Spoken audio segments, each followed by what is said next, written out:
Hello, everyone. Welcome to part 5 of 6 of my LinkedIn series on colorism in the workplace. I'm really excited about this week because, as you can see, I'm joined by 3 lovely, intelligent advocates who also speak about colorism in their own rights. Before I introduce them, let me know if you can hear us and see us, right? And so I like interactive lives. We will be making time for audience questions and comments. And so we can test out the chat right now just by saying hello, letting us know where you're watching from, if you are, in fact, watching. Again, this is part 5 of 6. If you haven't seen the previous videos, do check them out. They're saved on my LinkedIn profile as well as my YouTube page. And the last series will be next week, Thursday at 5 p.m. Central Time. We'll be talking about next steps and how you can continue the colorism in the workplace conversation. So we do have Zephrine joining. Hey, Zephrine in Denver, one of my favorite folks, my fellow LinkedIn Creator Accelerator program member there. Zephrine is super awesome. So good. That means we have like our tech check all set up. So let's go ahead and introduce our panel of guests. I'm excited. This is the most interactive or the most people I've had on my live streams for LinkedIn in a while. So I'll start with the first person on my screen, which is Celeste. Just tell us a little bit about who you are and your background, what you do. Hey, everybody. My name is Celeste Graham. So I actually am an educator and a podcaster. So I have a podcast called the Slayyyleste Show, which I started back in 2017.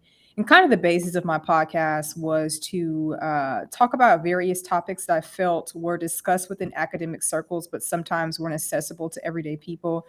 And so to kind of make these topics more accessible, I decided to start a podcast and invite guests on. Sorry.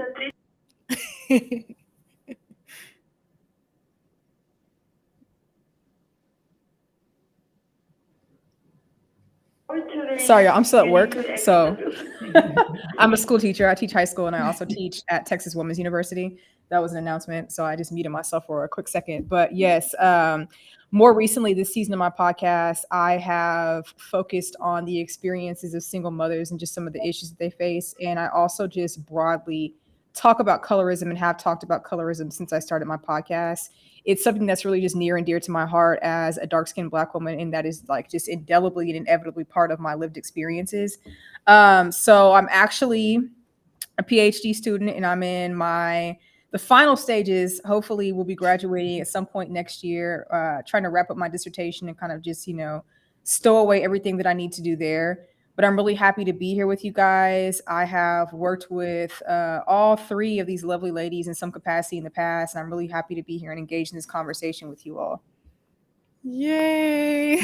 Thank you, Celeste. All right. So next we'll go to Shawn, and let's see a little bit about you and your background as well.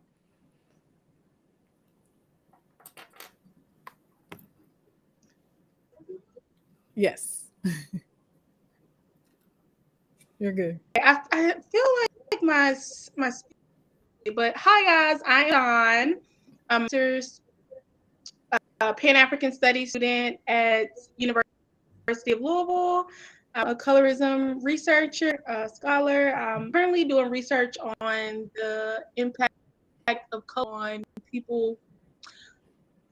Well, how cases of colorism could be involved in crime 3. So that's what my current research is on. I have a developing company, Let's Talk Colorism.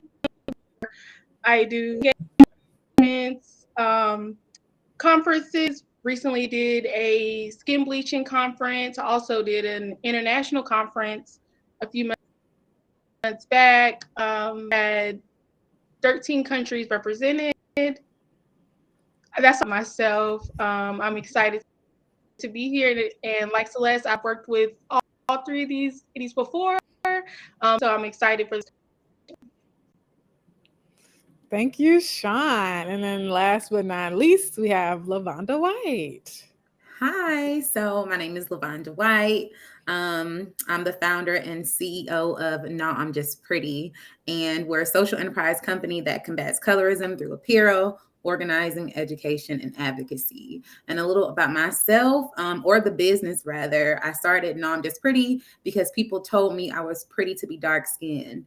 And eventually my response was, no, I'm just pretty. Once I understood what colorism was, how it operates, and really started the business to kind of find a village that had shared lived experience, so I can go on my healing journey, but also help other folks heal as well. Professionally, I'm in community economic development. I have my degree in communications from Michigan State University and my MBA from Mary Baldwin University. So I'm all about social impact, and I'm excited to be here.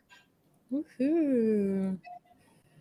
All right. So I think this is going to be a very productive conversation. And I just want to start off. Some of you already touched on it in your introductions, but I think to speak more directly to the point as we progress towards the end of this mini series on colorism in the workplace is just reminding people of why colorism is just as important as other isms such as racism and sexism and classism. And so for anyone who's watching and doesn't know, again, you can watch previous videos that are saved on my LinkedIn profile or my YouTube channel. But really quickly, just to define colorism, it is a social stratification, aka a social hierarchy, in which people with lighter skin tones and more Eurocentric features are pushed to the top of the hierarchy, and people with darker skin tones, fuller features, kinkier hair textures are relegated and marginalized to the bottom of that hierarchy in society. And it is cross-cultural, it is global for sure, as Shawn mentioned, having international conferences and things like that. And so could the three of you speak to, again, just why companies, businesses, co-workers, people who engage with brands and businesses and companies, why should the world, anyone who's involved in any way in any economic system, care about colorism, particularly whether it be an official workplace or just, again, engaging with, commerce, and whether you're shopping at a business or opening up your own business? Why is colorism important in terms of work and or professional settings? Somebody dropped off. Okay, that's fine. So I'll start with, let's start with Lavoughnda. What are your thoughts on that? Absolutely. So just like racism is important to understand what it is and how it operates, it's important for companies, brands, individuals to understand what colorism is. So they're not perpetuating it. So they're not partnering with companies that are colorists or who put out colorist ads and information, especially when you're thinking about your brand and just type of the messaging that you want to put out. So you need to be educated on it. I think simply because everyone needs to be educated on it, but more importantly, because the systemic impacts that it has and how it operates. Colorism is just not about a preference. It's not about dark-skinned people being jealous of light-skinned people. It systemically operates to disenfranchise dark-skinned folks, and it is harmful to dark-skinned folks. So it's important for companies and organizations to understand that aspect so they can ensure that they have systems in place to protect dark-skinned folks in the workplace and not perpetuate it. Awesome. Thank you. And I think we have Shawn back now. So just to catch you up in case you couldn't hear us, we're just talking about why colorism is important for companies, people who are in business or who patronize businesses. Anyone should care about colorism. But I'll move to Celeste now just to see what your initial thoughts are in response to that question. Yeah, so I think, ultimately, if organizations, systems are going to claim that they're dedicated to equity and to equality and to dismantling oppression, I think colorism absolutely, and addressing colorism and how to break it down as a system absolutely has to be addressed. I think it's really important that we understand that colorism is systemic. And so, ultimately what colorism does is it chips away at the quality of life of dark-skinned people. And these are the same people that are patronizing, these different companies, these different corporations that are involved in various different aspects of our lives. So I think that ultimately to really be dedicated to equity in any sense of the word, or to even claim that as a company or a corporation or a system that you're working to dismantle oppression, it would be incomplete if you weren't putting in policies and practices to dismantle colorism and the way that it functions. And then just more generally speaking, I say this all the time, and this has kind of become like the foundation of why I'm so dedicated to this work in particular, is that, colorism affects our quality of life. And, it affects the way that I'm able to move around in the world. It affects the opportunities that I have. It affects the way that people perceive me, which in turn is going to affect various other things in my life. So I think ultimately, it's not fair for a company to not address colorism. And increasingly, I think we need to call out companies, systems, corporations that aren't actively addressing that specific topic. Yes, I knew this was going to be a great conversation. And the great thing about it is I just throw out questions and then y'all do the rest of the work. So Shawn, would you like to chime in, and just in terms of, emphasizing the importance for colorism in these professional corporate DEI conversations? Yes, definitely everything that was said. But one thing that I also think is interesting that I feel like a lot of people maybe don't know about is the fact that they are like the EEOC. You know, there are ways that you can get penalized for being colorist towards people. It's not like an innocent. It's viewed so much as like an innocent thing, or like something that's just done, or just a joke. But that could actually lead to serious issues for your company, where you will have to pay out people for being colorist towards them. For example, Applebee's in the past has had to pay money for claims of colorism, and also some furniture companies. There's been a lot of just different companies that have found themselves in trouble because they did not do the work to ensure that colorism wasn't happening at their workplace. And then, like Celeste touched on, I think the mental health aspect of it is so important, because colorism can lead to things like suicidal thoughts, depression. That will impact how somebody is able to work, how of a good job they do at work. If they're feeling low or struggling with mental health issues because they're the target of colorism, they're not going to be able to. First of all, they're going to be struggling internally, and they're also not going to be able to do a good job at work. So it impacts them, and it also impacts the company as well. So I think it's important because it's been under talked about for so long. The conversation has been ignored. It's been allowed to go on for so long. And, when that happens, people, go into these states where, like I said, they're having poor mental health. So that's the main reason why I think it's important. Yes. This is so awesome. I just want to like quickly point out the color scheme that we got going on here. We kind of like semi-coordinated.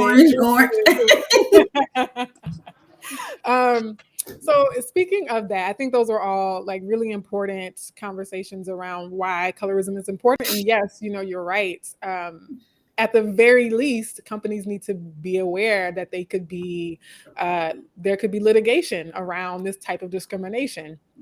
But to bring it home to people, I'm curious to know if you all have any examples that you've experienced, observed, seen, maybe even studied, since some of you do this research, about what colorism in the workplace looks like, right? So if someone were trying to identify colorism in the workplace and be able to say, oh, I saw this happen and now I have the language to identify what it is and possibly address it, what might be some examples of how colorism could play out in a professional setting? And I'll take volunteers on this one. Let's see how we do with that. I have something. I think colorism. I want to add this also to the first question that you asked. I think any discussion of racism is incomplete if you're not talking about colorism and the proximity to whiteness and how that's upheld and how it's promoted and it's celebrated a lot of the time. And that kind of leads me into my answer for this question. I think a lot of the time you see colorism, and I've seen colorism, how it plays out in respectability politics. This idea that, you need to look a certain way in order to be a leader, in order to be promoted, in order to be taken seriously, or in order to have, the ability to advance in your career.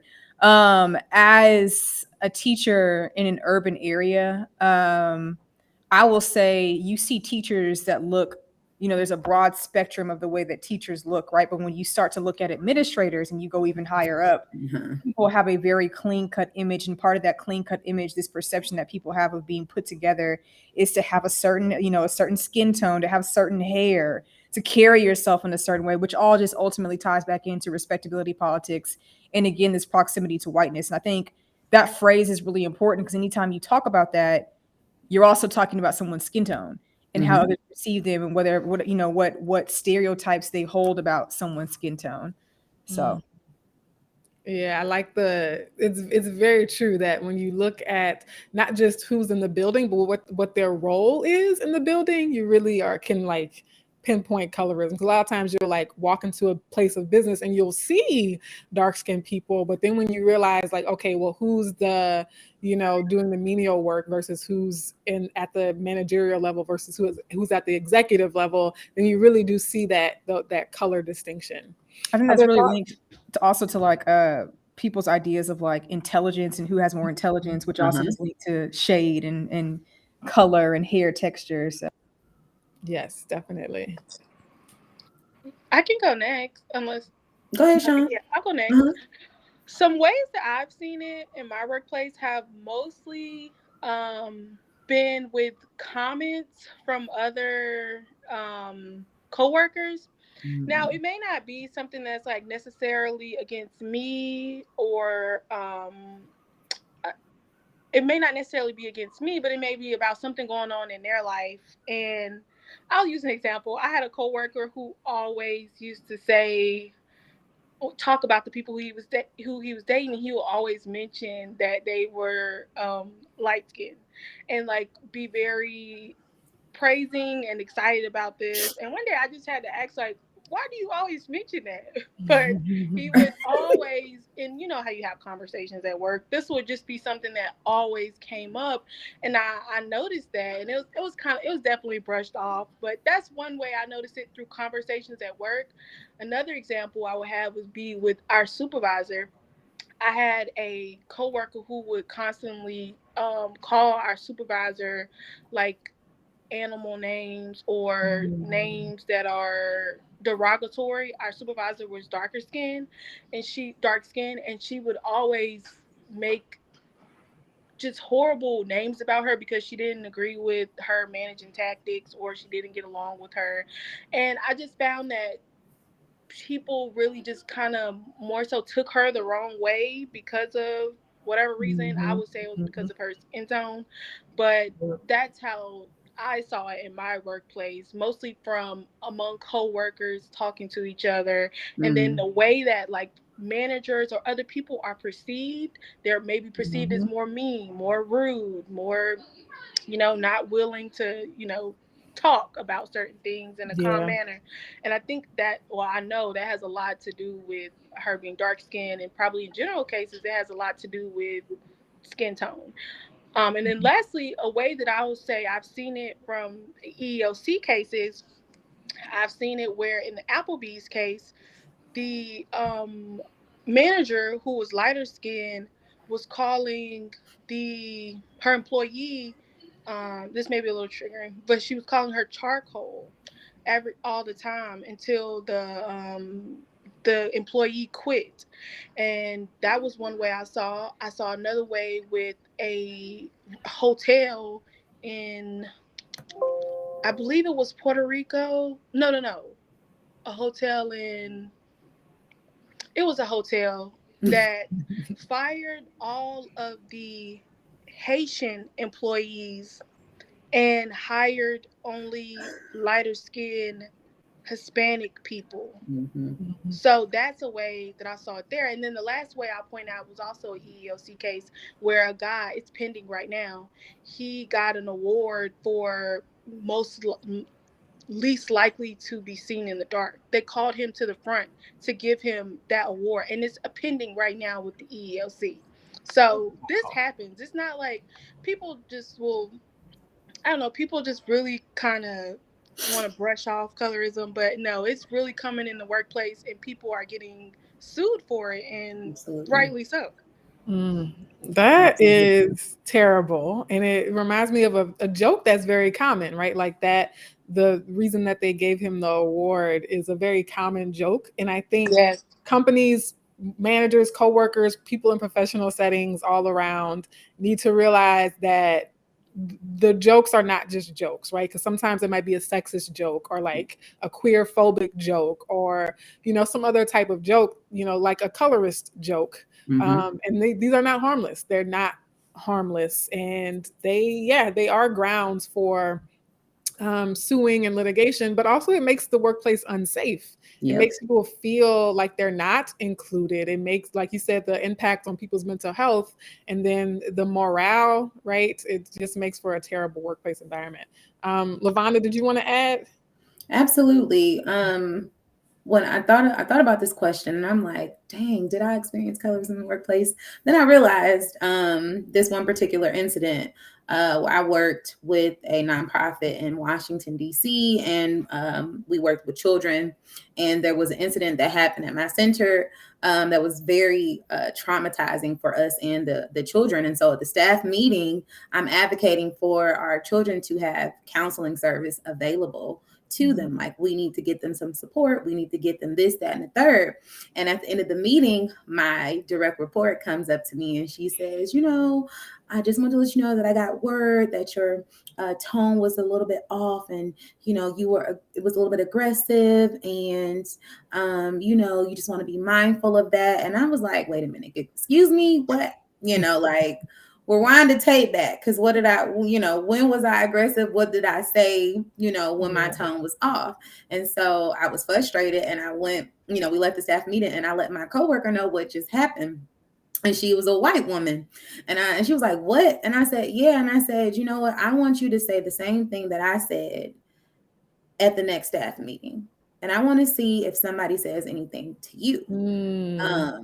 And she did it.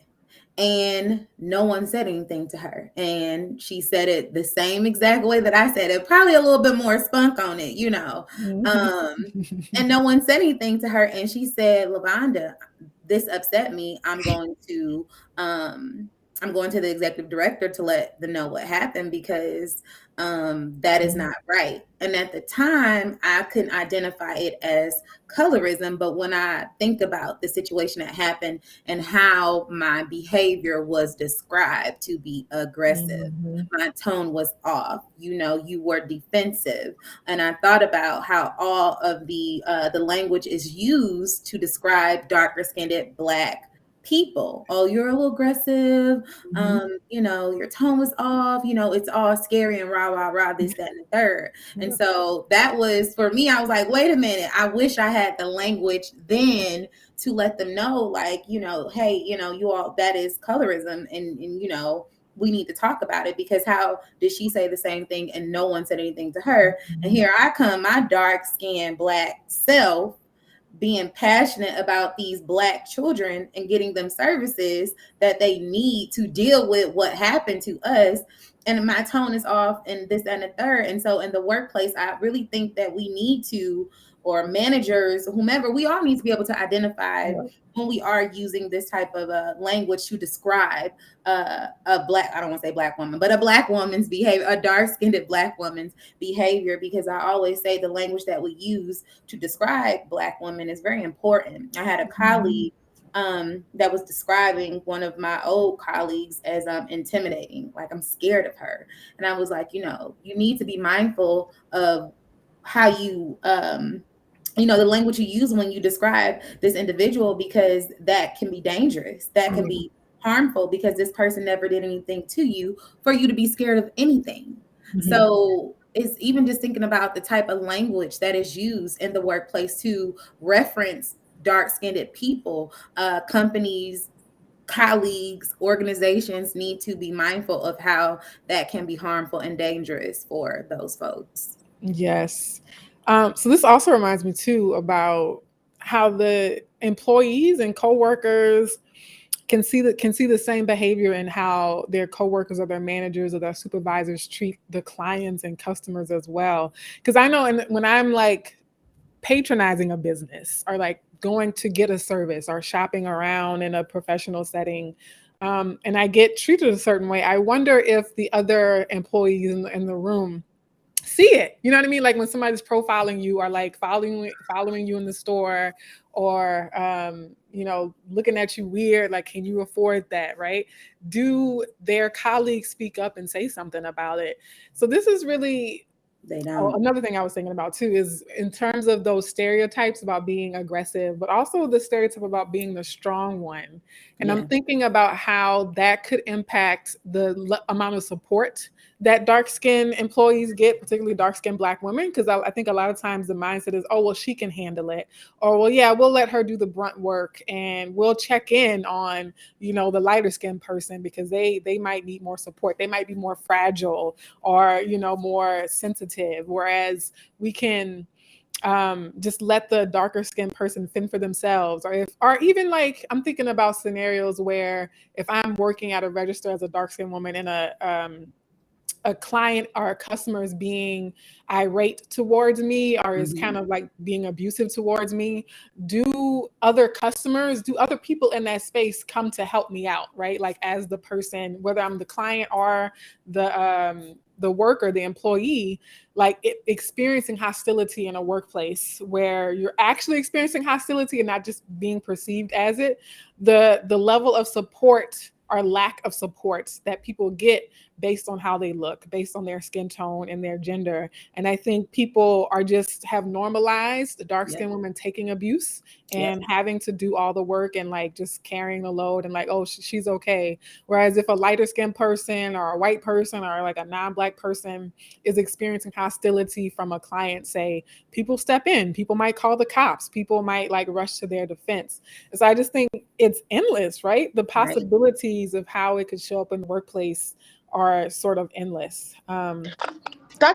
Webb, can I name one more example before we go on to the next question? Yep. That I thought of while you were talking.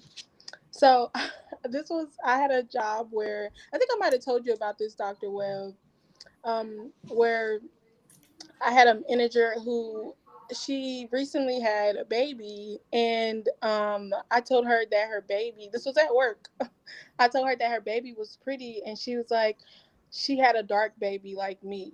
And I was like, I just was kind of like, okay, I didn't really know how to respond. And then after all those times when I would tell her that her baby was pretty, she would always say, she's all right. And it just stuck out to me because I was like, this is a literal baby. And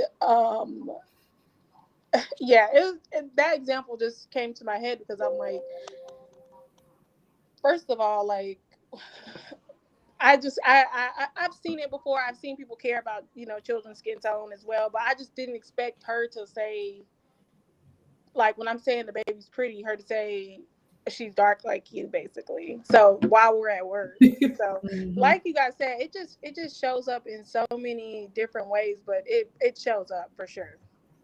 And I was wondering, I'm sorry, Dr. Webb. No, I was going to say, to Shawn's point, it's true because people think, oh, well, that's not necessarily related to the workplace. It's like perception of which baby is pretty. But we don't leave our humanity out at the door when we go to work. Like, we're bringing everything with us to work. And so I think that's a good example. Go ahead, Lavoughnda. I was just going to say, thinking about like how darker skinned people are treated, even from like a medical standpoint. I think the darkest hue just shared a post, and I was thinking, like, is there research out there, going back to what you said, Dr. Webb, about the strong woman, etc.? So are dark-skinned women, more likely to have care turned away than lighter-skinned women because they're perceived to be strong and you can handle it, etc.? So we can't take off our skin. There's no limits to the type of oppression that dark-skinned folks face.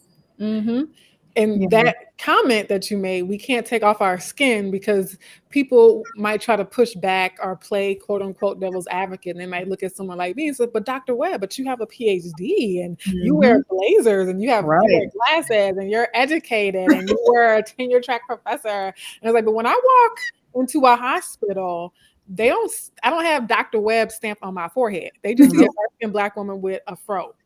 They don't know what degrees I have or don't have, what kind of, where I live, what my zip code is, what kind of car you drive, and they just are making assumptions based on what you look like. And so as dark-skinned people, like you said, we can't take off our skin, and these other invisible forms of privilege that we might have, like education or like a middle class background, like those don't save us necessarily in the moment when we're experiencing colorism.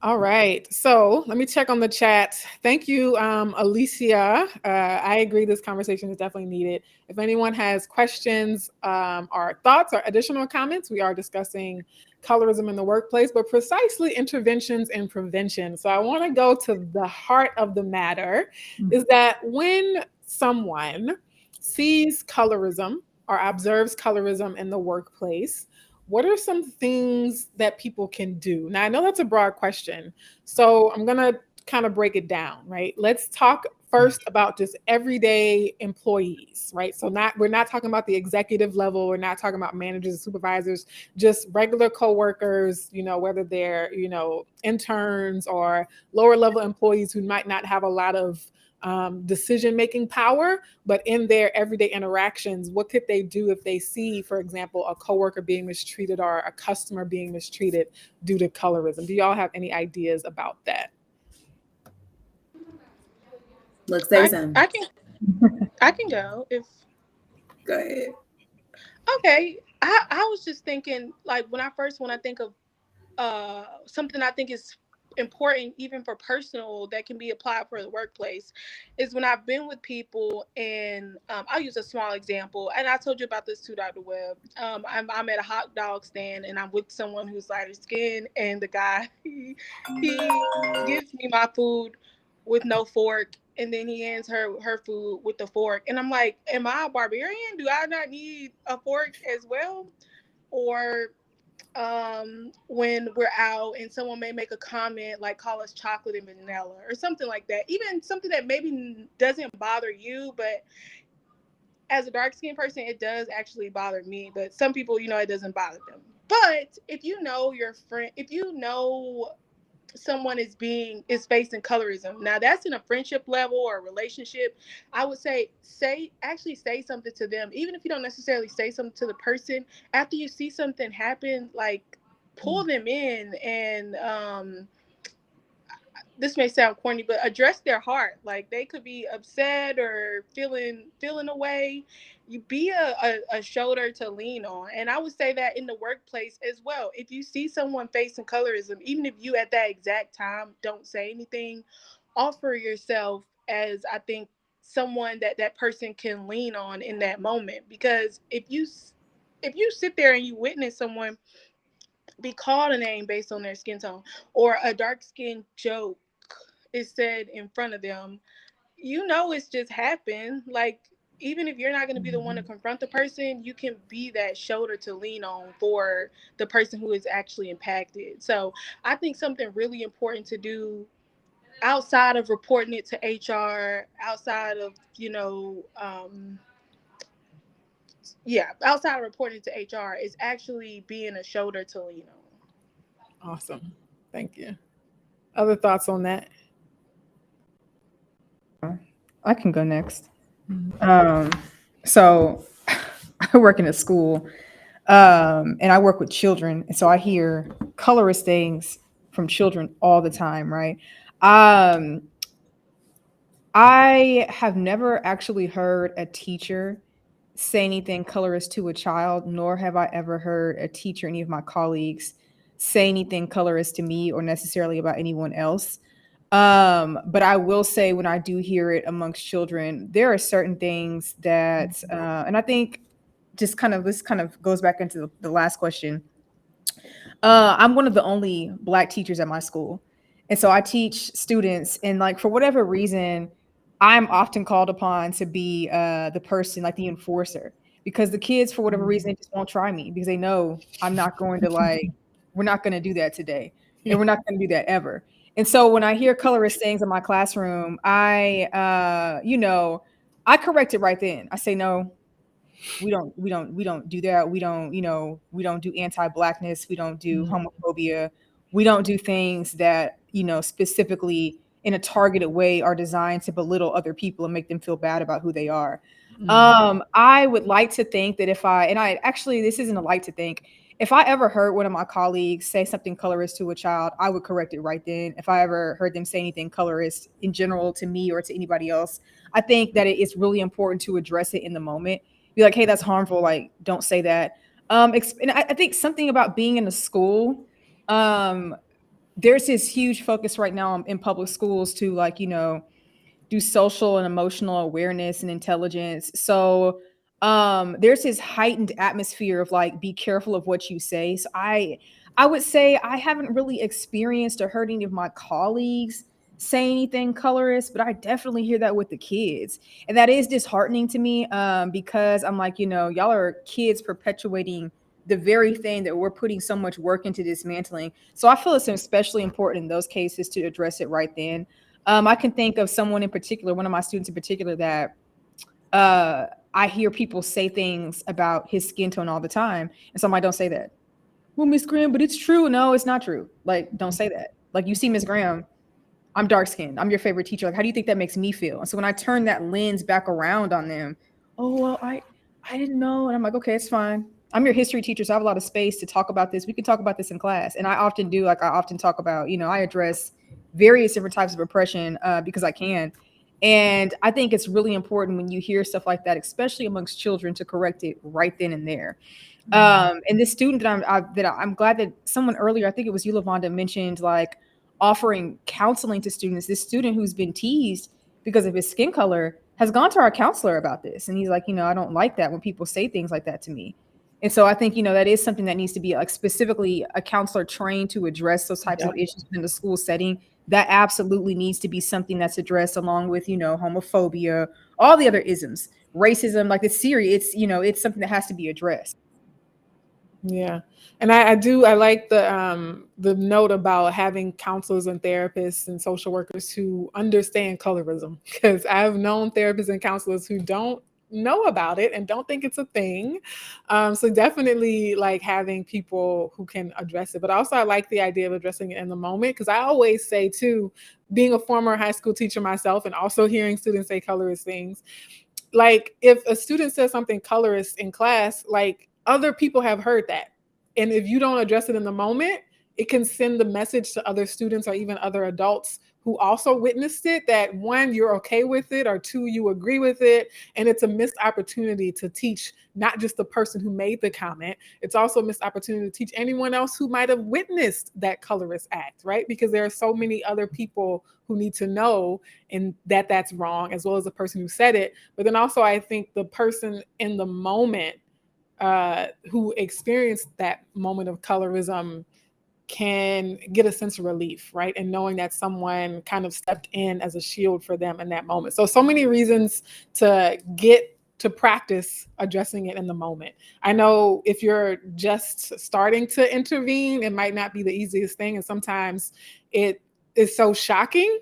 Sometimes you can miss the moment, but to every extent that you can, I think nip it in the bud and address it immediately works too. Yeah. And the only thing I'll add on to that, Dr. Webb, is so important you said, like, miss the moment, because it happens so quick that you can be so taken aback by it. And even myself, I know before, when I started to talk about this issue, I was a little nervous to be like, wait a minute, did you just say something that was, like, harmful? It wasn't cool? Because I didn't know how they was going to respond. But I'm a firm believer in, like, if you have that grit in you, if you have that tenacity in you to address it at the moment, spot on, so people can understand exactly what they did in that moment and what they said and how it impacted you, so they can have, like, a takeaway, and it can be a teachable moment, whether they want it to be or not. Regarding, like, on a school-based level, I think it definitely is important, like you said, like, counselors, also, like, colorism or skin tone discrimination curriculum. When I'm thinking about, like, a school level and the social emotional, like, development that is happening and all these buzzwords, I think about, like, home ec and workshop, right? Like, how can we have a class with the isms focus on teaching children a curriculum about, racism, colorism, and all these other isms that they may not get to know about it. So really being intentional through instruction on how we can provide that support so children can have the language and the awareness to acknowledge it, to understand it, and to call it out and not be afraid to call it out. Whether you are a light-skinned person, dark-skinned person, black, white, if we have this class in place, then we empower those folks to go ahead and do what they need to do.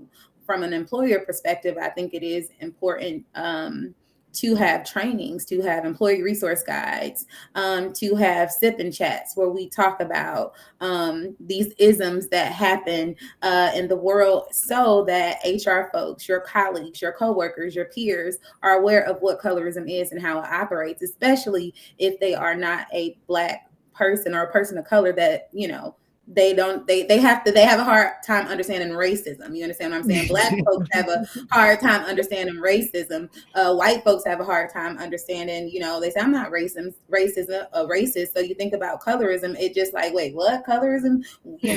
All lives matter, all skin tones matter, and it's like, baby, no, we're not doing that. We need to get down to the nitty gritty so you understand what this is and you don't say it again. Yes. I'm sorry. It's like, baby, we're not doing it.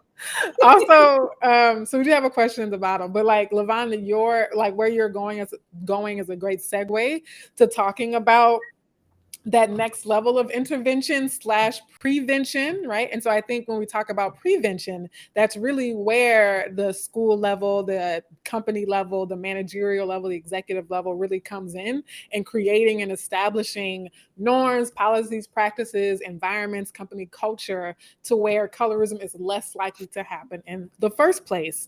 And so some of the things you mentioned about like having opportunities for training, for you said sip and chats where we like have these conversations. So any other thoughts about like preventative strategies or things that can be done at the decision-making level for a company or a business or an institution or a school, more at the more macro level? And I'm going to go off camera slightly so that I can get some more lighting on my face. Speaking of colorism, cameras are not, tech is not suited for darker skin tones. So let me get some artificial light in this room, but I'll be right back while y'all tackle this question. I would just agree with what's been said. I think that making sure that that's in the diversity and inclusion space, getting colorism, the topic of colorism more in the diversity and inclusion space is important. I don't feel like that topic is really discussed as much within the DEI field. So I think adding more of those discussions, trainings at the preventative level, and then as far as if it occurs, just making sure that some type of reprimand is involved, whether that means that someone has to go through a certain training or they don't work there anymore, whatever the case may be. I think that more forceful intervention needs to start happening. But if we're going to talk about the preventative level, I just think that when you're hiring someone, that should be in the workbook or in the training. We don't tolerate these type of jokes. We don't tolerate that type of conversation. It just needs to be put on the table beforehand. It's not ever really addressed. So it's not, the word is not really said. So people really think that they can come in and business as usual, whatever they do at home or in the streets, they just bring it to work. So that's what's going to continue to happen unless it's like addressed up front. Mm-hmm. Yeah. Yeah. I really believe that this has to be addressed within diversity and inclusion. And I think that colorism, we should treat colorists the same way that we treat racists. This should be repugnant to us. We should be disgusted when people are saying and perpetuating colorist notions and ideas.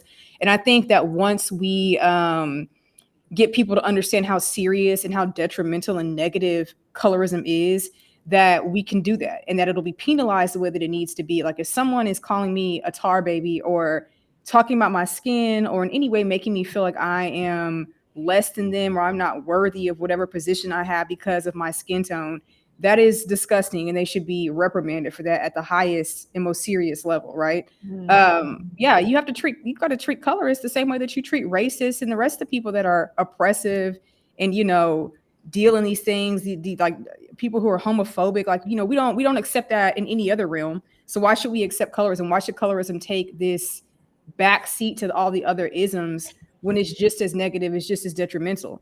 It has to be considered just as serious. Joseph, I saw Joseph had a question. Do you embrace the enforcer role? Do you ever feel overburdened? Should I answer this now, Dr. Webb, or should I wait? Sure, go ahead. Let's do it now, and then we'll come back to Lavoughnda to get additional insights from her if she has any. So do I embrace the enforcer role? I don't necessarily embrace it, but it definitely. I started teaching in the city in the worst neighborhood in Dallas when I was 25, and I was very idealistic about, you know, going into the school. I was like, yes, I'm a young Black educated feminist. I was like, I'm going to go in there at this all boys school in Pleasant Grove, which has the highest murder rate in the city. It's like, I'm going to really teach these young boys. And like, they bullied me that first year. I literally went to work every day and was like, wow, these kids are roasting me and firing me up every single day. And so it got to the point where I had to like understand, I was like, okay, Celeste, it's like a cultural reset. Like I started roasting them back. And so at that point, the way that I taught, the way that I interacted with my students shifted.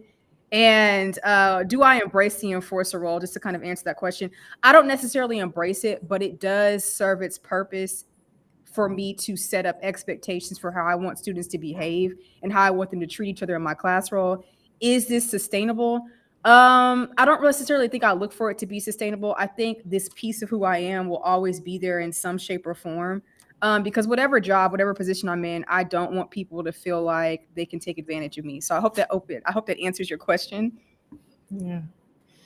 Thank you. Thanks for your question, Joseph. And I think Celeste, I think that was great insight from just your experience. And I can definitely relate again to being roasted by students. But that's why I wanted to teach high school, because in high school you can roast back a little bit. All right. So Lavoughnda, any additional thoughts that you wanted to chime in about prevention or intervention from the more upper level? Oh my God. First off, I just think it's so funny. I'm happy that you roasted them back, because we understand each other. Like, you know, I'm gonna get you how you get me. I couldn't do my second graders like that. They went home and told their mom, and I learned my lesson.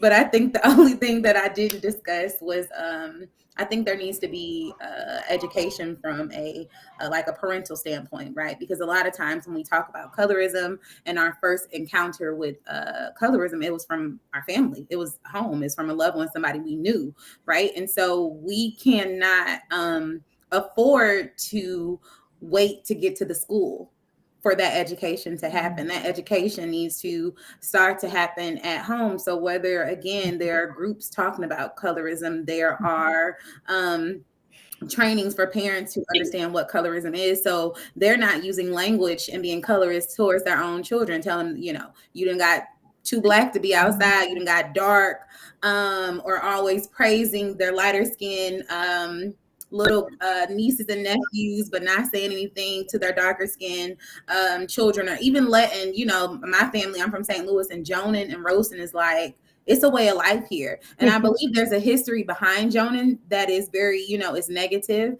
But, you know, my family, my uncle would tell me the only difference between you and midnight is 11:59. And I was like, what'd you say? Like, uncle, are you kidding? Like, right?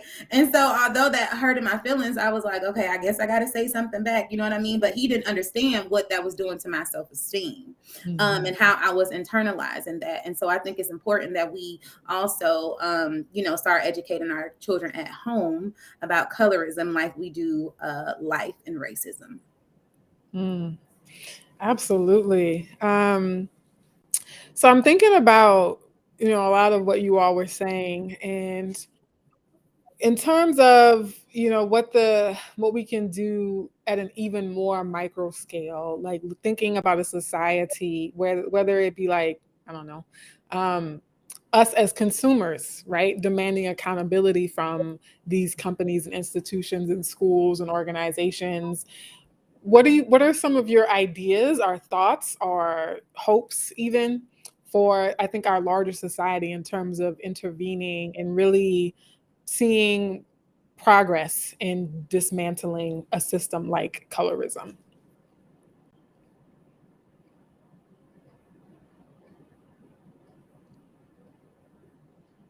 So I can go first. I'm Yeah. sorry, guys, about going off again. I'm having a time with my Wi-Fi. Like, You're good. I apologize. So I think it's gonna have to occur at different levels. I think it's gonna be the need for programming on television talks about colorism. I think that schools are going to need to implement curriculum that focuses on colorism, because you have kids in middle school saying colorist jokes. I had a year-old say something colorist to one cousin. So it's starting very early. So it's to be implemented very early. There are tons of children's books that focus on colorism now. Dr. Webb has workbooks. So there's a lot of different there's the information is out there for to start with the children, because they are who are learning from their parents and are perpetuating it as well. I think that if we are finding that color is affecting things like sentencing, um, when people are how teachers are treating children. It's affecting everything. I think so. They need to put it in maybe colleges as well too, having like a mandatory racism and colorism class, so that they're teaching these people who are coming out to be judges, police officers, or teachers what colorism is and how to correct that bias before they get out into the workplace. And then on a also a level that you could use for people who have perpetuated their colorism. There's this therapy that I was researching. Now, I don't know how you could enforce this, but it could be something like if someone does something colorist in school, this could be the recourse. But I believe it's called acceptance and commitment therapy, and also mindfulness. They found for both of those types of therapies that they can reduce biases.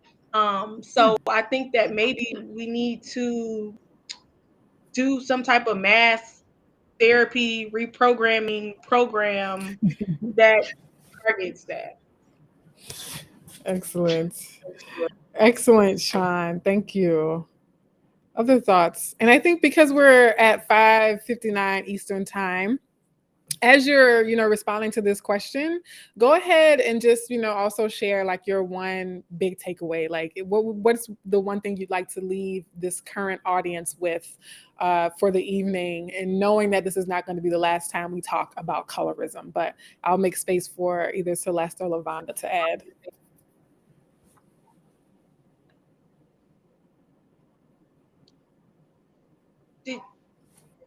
Did you want me to do a takeaway? Oh yeah, you can. Yes. Go ahead. My one takeaway would be, if you see something, say something, and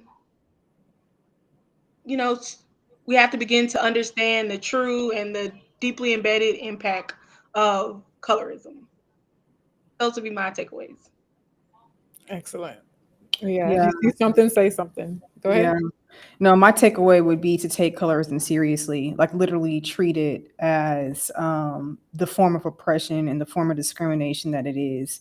You know, don't take it lightly. Oh, it's just a joke, or I think that's been my biggest issue with the way that we discussed colorism in the past, is that people have treated it very like in this very cavalier way, like it's just, oh well, some people, they just feel that way about dark skinned people, and I'm like, no, that's not acceptable to me. That's not, it shouldn't be acceptable to any of us, and it has no place in any space where we claim to promote equity and equality, and it has no space there. So I think my biggest takeaway, and what I would like to leave everyone with, is that you have to take it seriously. You have to address it, and just to add an extension onto that, we need to start figuring out ways to develop like actual policies where this is in legal language, to address what the consequences are for when people are perpetuating colorism in places like schools, workplaces, companies, corporations. And then I just wanted to add on the question that you asked before you asked us to do the takeaway. What was the question that, like, holding companies in different places accountable? That was what the question was, correct? Yeah, so it was about, just at the social level, society Right. level. So if it's us as consumers who have to hold these people accountable, or just any kind of strategy in terms of what all of us can do. I would say to keep a very watchful eye, right? So look at the different things that you're buying. The people who not only own these companies, but the type of people they're hiring for their media campaigns. I think most people are intelligent enough to look at companies that they're buying from and to clearly see what type of audience they're targeting. Like if I'm buying makeup from a company that there are only ever, light-skinned or racially ambiguous women in their media ads or in their advertisements, I think it's pretty safe to assume that they probably are not truly really concerned with like what's going on with me as a consumer. And maybe I should consider spending my money elsewhere. I also think this is more directly tied to like public figures. I don't really have a whole lot of mercy for people who are colorists, like as entertainers. Once that comes out that's how you feel, I honestly don't. I don't need to or want to support anything else that you ever do. Mm-hmm. So Yeah. I don't have to do that. The great thing about capitalism is I choose where I spend my money. So It's true. It's true. I feel you on that. All right, Lavoughnda. Celeste, I feel you on that as well. And I would just say, from like a cultural society, the macro level, I think we have to like address it. We have to call a spade and call it what it is, and deprogram the way we think about skin tone and how we think about dark skinned folks. And that needs to happen through a lot of different channels and a lot of different mediums, a lot of different education. But I'm all about policy at the federal level, policy at the local level, so that dark-skinned folks can be protected and they know if this is happening to them that there's legal ramifications that they can take. So hopefully No, I'm Just Pretty will be a part of that change, but that is one of our lifelong missions, is to have policy implementation at both local and the federal level. We also need to my thought just lost me, and I'm gonna wrap it up. So boom, policy is always where I like to go, because that way you can hold people accountable. You can get some coinage for your pain and suffering, and you can also hit a person where it hurts and let them know if you do this again, there will be ramifications for your actions. And my big takeaway I want people to understand about what colorism is just how it operates, and that is systemic in nature, and that is very detrimental to and dehumanizing and oppressive to dark-skinned folks. And people need to understand and recognize how it operates and the systems in which it operates. So we need to get away from this preference talk or this jealous talk, and really start to center this conversation around colorism as a systemic issue. And it needs to be combated the same way that racism is combated, that homosexuality, well, not homosexuality, but homophobia is combated, and all of these other things that seem to continue to have movement. I want colorism to have that same movement as racism is having, and the only way that is to talk about it from a systemic lens and get people to understand how it's the equity issue, it's the access issue. So that's my takeaway. I mean, ladies, y'all are brilliant in this conversation. I feel like there was a lot packed into a short amount of time. And I want to thank the live audience. Thank you all for joining in, engaging, asking questions, leaving comments, showing your support for this conversation, as well as for the wonderful guests that I have who are participating in this conversation. And if you're watching the recording, also know that we'll have their contact information in the description boxes and or captions. But for anyone who's watching live, we'll go around and just have each of you say how people can keep in touch with you, where you prefer for people to either reach out or follow you if they'd like to learn more and continue the conversation with you. And we'll start with Shawn. How can people keep in touch if they'd like to? To keep in touch with me, you can go to Instagram, the color in me _ and that's the color in me _ You can also go to my website, letstalkcolorism.org, and that's how to reach me. Thank you. All right. Lavoughnda.